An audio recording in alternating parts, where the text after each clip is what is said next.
Hakuna tunachokithamini milele. Siku zote hakuna tunachokitilia maanani milele.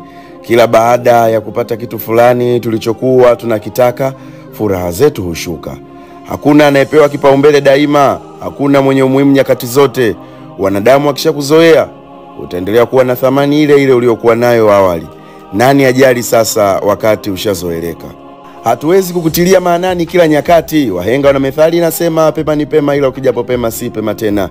Kitu chochote kina maana kabla hujakipata na kukizoea, ila baada ya kukipata na kukizoea hakuna kipya tena utakitilia maanani katika hiko. Nyuma ya kila unachokitamani kwa udi na uvumba, wapo watu waliochoka kukitumia. Nyuma ya kila unachokipambania, wapo watu wanaokifukuza. Hata na wewe ukishakipata unachokitafuta sana, ukishakizoea, basi utabaki kuwa vile vile tu kama awali. Hata hao wanaokipuuza walikuwa kama wewe, walikitafuta wakiwa na shauku na hamasa, ila baada ya ukipata walirudi kwenye hali zao za kawaida.